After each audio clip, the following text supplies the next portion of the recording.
Hi guys, welcome back to a brand new piercing horror story reaction video with also some tattoo stuff thrown into. But hi everyone, hello, yes, hello. I do hope you're having a wonderful, wonderful week so far. It's Thursday, it's the day, almost the weekend. We've almost made it. I am still a little bit unwell. Thank you for all the lovely messages in my last video. I still sound a bit nasally, but my energy is kind of back now, which is nice. So I can be your fruity. This guy's a fruit. But thank you so much to everyone who has been sharing their horror stories on my last video. You are more than welcome to post a comment on this video telling me your own piercing or tattoo horror story. Even if you've already posted the story and it's not been on camera, you can repost the same one. Absolutely fine. Post it in the comment section because in my next video, I come to this video to find the stories. But let's not beat around the bush, Watley, and get on with your horror stories. Boo. My tattoo horror story. So this was just a few years ago. My mum wanted all four of us, her older daughters, to get matching mother/daughter tattoos with her.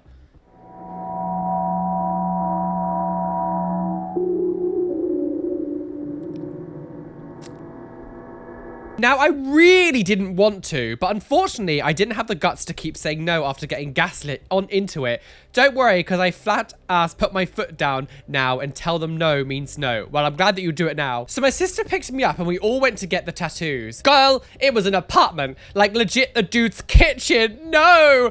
Again, I seriously didn't want to do it, but now, once more, got gaslit into it. The tattoo in question was all of us getting this baby elephant shooting confetti from its trunk with words saying like mother/like daughter. Oh God, with a little heart at the end of it. I'm sure it looks beautiful. Was like none of your other siblings like, I don't particularly want to get this? Or were they all just like compliant? Like what, like, bitch, I kid you not, I hate this effing tattoo. The trunk legit looks like a crooked old man's penis.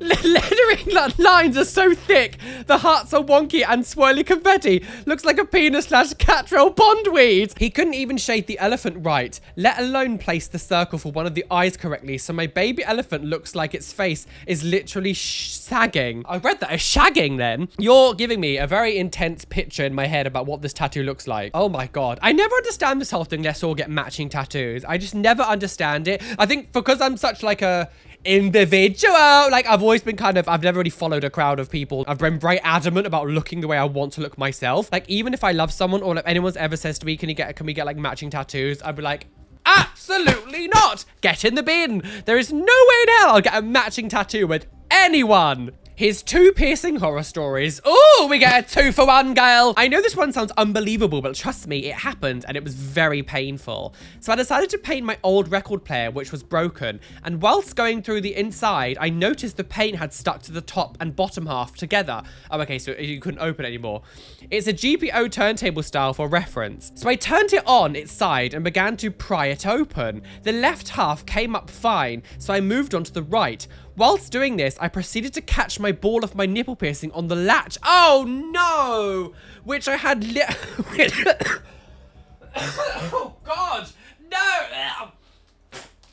Oh God, you're killing me! Oh God, you're killing me! So I proceeded to catch the ball of my nipple piercing on the latch, which I had left up, and ripped the outer side of my nipple in half! Now I never go without a bra when I'm painting or wear a thick shirt.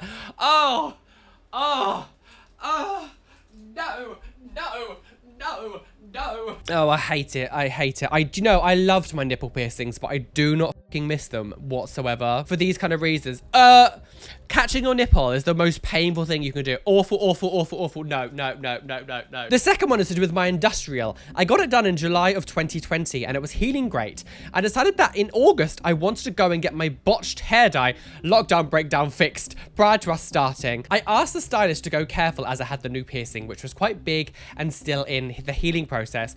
While she was doing my hair, she kept catching the bar. So I asked her again to be careful and it was quite painful to catch and I was visibly in pain. She must have caught it about 5 or 6 times throughout the appointment.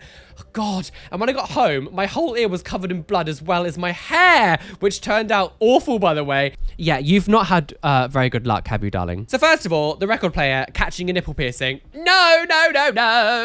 That sounds awful. And then, okay, so with the hairdryer, the hairstylist specialist one. I always think to myself, like, surely when you work in a salon, especially nowadays, like, this is only, what, 2020? How are these, like, barbers and, like, beauticians and all these people, like, aren't used to people having piercings by now? Because they're so common. Like, how are they not used to, like, girls with like loads of ear piercings or something and like just being careful? I don't understand it. I don't get it. I don't get it whatsoever. Like when you have piercings and you get a bump because you've been stupid or you haven't cleaned it properly or like you knocked it yourself when it's your fault, fine, it sucks, it's annoying, but it's so frustrating when like it's someone else who's made the problem, like someone else has caused the problem. Okay, Roly, here's my horror story. I'm currently a 44-year-old woman and this was over 20 years ago, but it's just one of those memories that stick. We've all got those long-term memories that stick, that keep us up at night and you're like, oh my God, when I was in year 7, I pissed myself in class. The brain never lets you forget those moments. So I'd already gotten one of my nipples pierced by a friend who was an apprentice piercer and it went great and it was a great experience.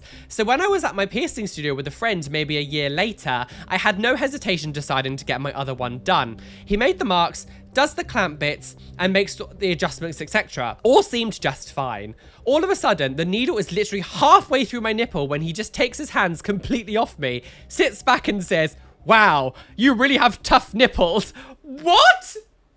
What? What?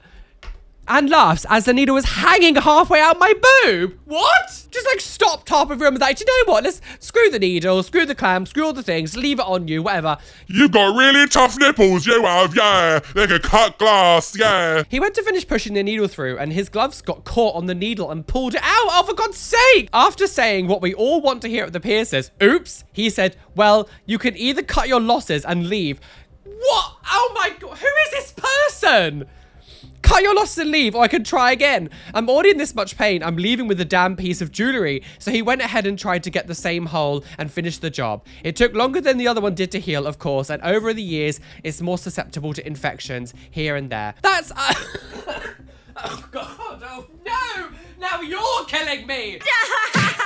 He's already dead. I can't believe that person, like, what? I mean, I've heard of, like, unprofessional, and then there's unprofessional. Oops, you can cut your losses and go. How about you do your f***ing job? That's unhinged. That's so unhinged. That is so unhinged. I don't really know how to respond to it because I'm so, like, flabbergasted that happened. I got my first ear pierced at Claire's. I think I was 10, and they told me to twist them constantly. They got infected within weeks. Claire seriously needs to be investigated by the government for its piercing services. It's disgusting. They never get any proper training from what I've heard, and they get told to watch a couple of piercings and practice on a cardboard. Yeah, I've heard many times of these kind of like horror stories where like the actual people who've worked at Claire say that they practiced on like pieces of cardboard or paper. Insane.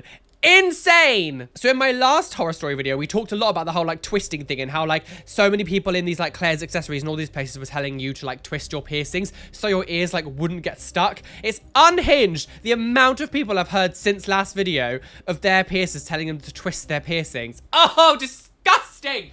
Stop it. Naughty. Don't ever twist your piercings when you get them. Just clean them and leave them alone. You don't need to sit there twisting it. You're just going to make them infected. You're just going to make them heal so much slower. It's not good to twist new piercings. After my grandma saw my tattoos, she stopped hugging me and allowing me in her home. So definitely agree. Don't get work done when you live with family who will shun you or kick you out. Ah! This is why I hate the saying, respect your elders. Why? Do they respect me? Are they being nice? Am I a horrible person? No.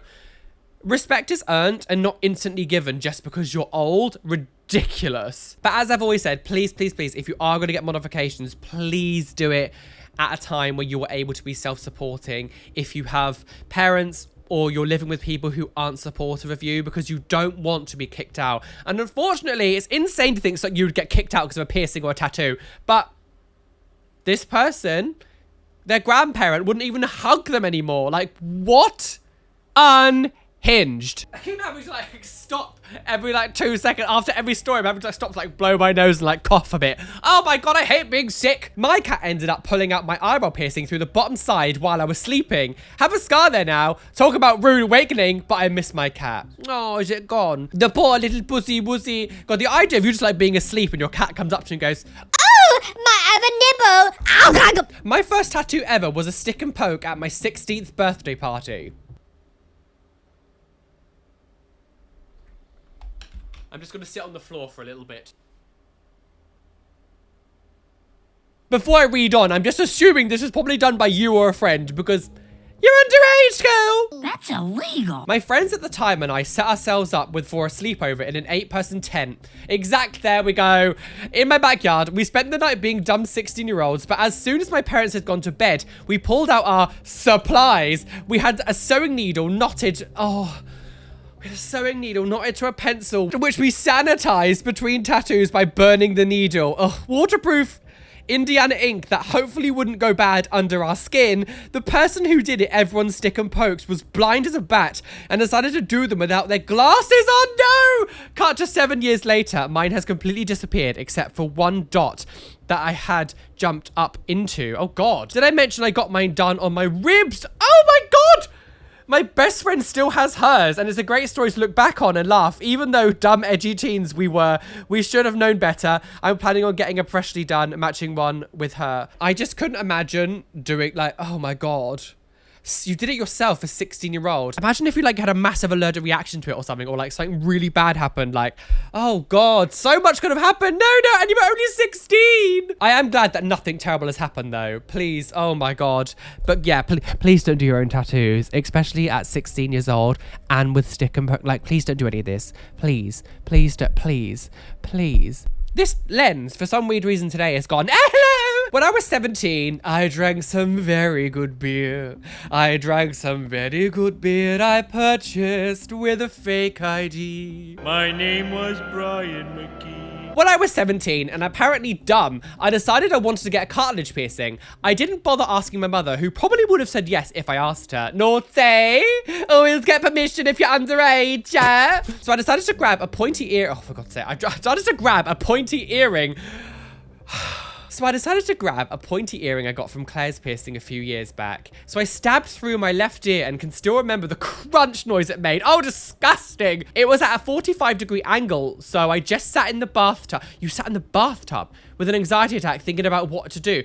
Please don't tell me the bath, you weren't actually in, having a bath, were you? Because that heat will stimulate your blood flow. I hope you weren't actually, in, a hot bath. So being dumb, I decided to take it out and immediately move to my right here. Oh my God, why? Lined it up and shoved it through. Only it bled a lot. So I sat there in the bathtub again and just cried for an hour. It was straighter, but not even on the edge of my ear. My mum saw and said it looked bad. Being all rebellious, I kept it for a while and it did heal, but always uncomfortable to sleep on. It was so far from the edge, I couldn't even put a hoop in. Eventually took it out when I was 22, but I can still put a normal stud in the hole. It's still there. How is it still there? And you're now 30 years old and it's still open. That's wow. The fact that the way that you pierced it was such a traumatic experience, the way for your ear, trauma, the fact that it healed to begin with, and then also you can still have the hole now is insane. I'm so surprised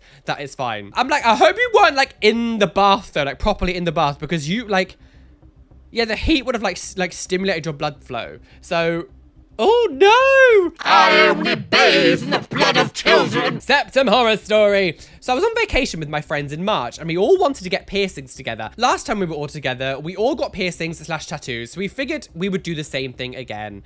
We researched local shops and found one with good reviews. Next thing you know, we're filling out the forms to get pierced. My friends got their piercings with no issue, although looking back, one def got sketchy jewelry placed in their lobes, considering they had butterfly clips on the back. Wow, no. Yeah, that is weird. That's weird. To go to an actual piercing studio and them to give you butterfly clips at a piercing studio is weird. I wanted my septum. The piercer had laid me down, and even before he pierced me, he was poking around my nose with the needle. Ugh! I mean, fully bouncing it against my septum, trying to find the sweet spot, completely going in blind. That's what? When my piercer tried to find my sweet spot, they put their fingers up here and kind of felt around, and they had a little tube that was like a what's it called? A receiving tube. So when you would pierce it through, the needle would go into this tube. So they were kind of doing this and kind of just pressing around with it. Mine's pierced in the perfect place, completely perfect. So the idea that it had just a needle and he was going la la la la la, ow! Absolutely not. So going in blind.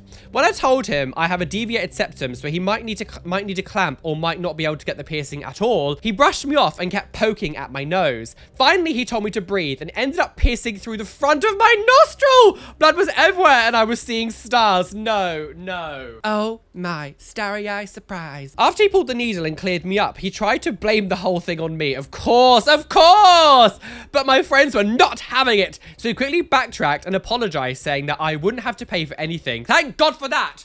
Thank God. No paying. Oh, awful. These people are awful. Like, I hate it. I hate it when someone makes a mistake. And instead of just owning up to the mistake, they're like, no, it was your fault, sir. Do you remember? I remember ages ago, there was this girl who was getting her tongue pierced. The guy was squeezing and like the clamp like slipped from the tongue and they like effed it up. And then they were like, you moved. She moved back. It was you. And it was like, no. We hear this kind of stuff all the time where it's always the a piercer might mess up and instantly they blame the client. Oh, disgusting. Although I do want to point out that we have had many times when the client has been unbelievably annoying. Get out of my pub! Here's one for ya. In kindergarten, I got my first ear piercing. Guess where it was? Claire's. And technically, I had to have the same spot re-pierced later on by a doctor. A doctor? I hear this sometimes about how like some doctors and doctor surgeries will pierce like babies' ears and stuff. I've never experienced this myself or seen it, but like how common is that where doctors will be like piercing people? Is that very normal? But the true horror story is after. While everything started off well, my mother began to notice swelling. What we didn't know at the time is I had a severe allergy to nickel. Oh no! See, a lot of these things when you get allergies to like materials, you don't know until you've actually had them done. This soon led to a massive infection with my earlobes turning black. Oh no! Trailing down to my lymph nodes on my throat. So you had like black all the way, like your skin was turning black all the way down here. Oh my God. I was very lucky to have gotten proper medical care. And while I had no physical scars, the mental ones were strong. I can imagine! My holes never closed up, shockingly, because the paranoia wouldn't let me wear any earrings for them for more than 30 minutes. After that, it was as if I could feel the weight of the jewelry and the fear would strike that I needed to get it out now. After almost 20 years, I made the point to try it once more. I've always wanted more, and the fear wouldn't let me. After successfully wearing studs continuously for a month, the fear faded, and I was finally able to make the next piercing appointment and get the ears piercings I've always wanted at a proper professional shop this time. Wonderful. I'm glad you managed to get through it all, but yeah, that doesn't sound very nice. The fact that like your ear started like turning black and it was like going all the way down here. Oh no! Awful. I'm so sorry you had to go through that. But again, this is one of those things, unfortunately, when it comes to like these metal allergies, unless you like try to get tested at like a doctor's surgery or something beforehand. But unfortunately, most people don't do that. They don't think about it when they get piercings. So like you don't find out that you're allergic to all these like different materials until you actually get piercings. Piercing horror story. Do you ever just do stuff you know is dumb and then get so mad afterwards as if you didn't know it was dumb in the first place? My teenage years are screaming. I got my second lobes pierced in February, and at week 7 they seemed basically healed, but I was waiting until week 8 to change them. On week 7, we went to the beach for my grandma's birthday. I know better than to swim with them, even though I was sure they were healed, and I kept sand and water far away from them. When I got home, my piercings were stinging and red. Apparently the harsh salt air and wind irritated them, and I didn't realize until I got home. They were angry for a few days, but then seemed to be back to normal. The next week, I had planned to change them out, and I knew I should wait another week or two since they got irritated, but I told myself it was fine and tried to change them anyway. Oh, naughty. It did not go well. I got the new earring in fine, but once the old earrings were off, you could see the holes were still really red and irritated. I tried to get the new jewelry in as quickly as possible, and I could feel each side having to push through something that wasn't healed. Oh no! It hurt a lot and bled some. Clearly it wasn't the right time, but now almost 3 weeks since then, and my ears feel like they're newly pierced. Oh no, they don't hurt. They don't hurt all the time, but if my hair catches them or brushes past my ear, they hurt, sting like it's fresh. No sign of infection so far, but I think I might wait another 8 weeks before trying to change them again. I'm treating them like they're newly pierced. Yes, please do that. I do think this is actually a very interesting point to make that I think a lot of people don't actually think of. You can stay out of the sea, you can stay out of the swimming pool, you can stay out of all this stuff, but actually the environment around it itself is either unsanitary or still quite harsh,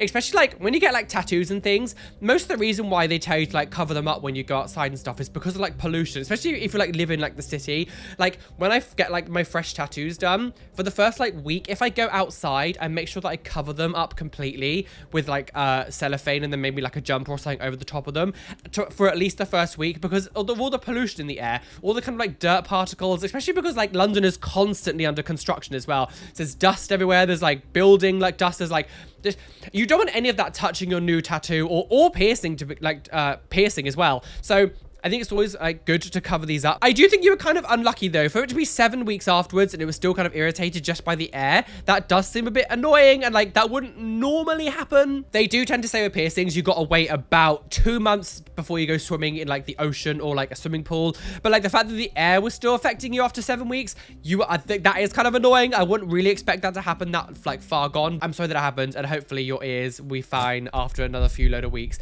This was 2 months ago you posted this, so I'm assuming your ears okay now. Well guys, I'm well and truly aboard that trigger train, choo-choo, speeding down the railway, about to crash off a cliff and plunge to my death, literally dying. I didn't even actually make it onto the trigger train because I would have choked to death already on this video twice. But as always, this one's been a lot, guys. I can't believe, oh my god, so much has happened. So much as the terrible like matching tattoos, the elephant penis trunk, the stick and poke tattooing in the tent at 16, the cat ripping out the eyeball piercing while the owner was asleep, like, oh no, the boob gate man who was like, oh, you've got some tough nipples. Best take your losses and go. Totally unhinged. But thank you for everyone who has shared their story so far. Like I said before, please comment down below in this video your piercing or tattoo horror stories. You could, I mean, any kind of body modification really. Any body mod horror story, please leave it down below. If you have already posted your story and I haven't read it, you're more than welcome to repost the same story in this one. I don't go back further than one video just for making it easier for myself. So please comment your horror stories on this video, and the next one will be taken from this video. Thank you for all the love and support. Please hit the like button, subscribe, hit the notification bell so you don't miss any videos that are coming up. Today's Twitch shout out goes to Emily9363. Thank you so much for following me over on Twitch, you gorgeous creature girls. So come and follow me over on Twitch and you could be in with the chance of being in the next Twitch shout out. We're almost at 10,000 followers, so come over, come join the fun. This lens is driving me absolutely insane. A massive shout out to my lovely patrons whose names you can see on the side here, but an extra special shout out to my top tier patrons: Ali Cooper, Benjamin Baker, Bethard, Brennet, Kaz.Thom, Shell Herman, Christina Carl, Con Pemberton, Diana Nida, Helen McFarland, IAT, Joanna Krause, Caitlin Wright, Kelly Bowser, Chloe Louise, Lisa Pennington, Petra Selenis, Rachel DC Biscuit, Robin Scott, and Steph Utek. Thank you for being my top tier patrons. You guys are delicious. But thank you. Sending you all the love in the world. There is a link down below if you'd like to go on Patreon as well. Anyway, I will see you for another fabulous video soon. Hopefully I should be 100% better by the next video. Bye.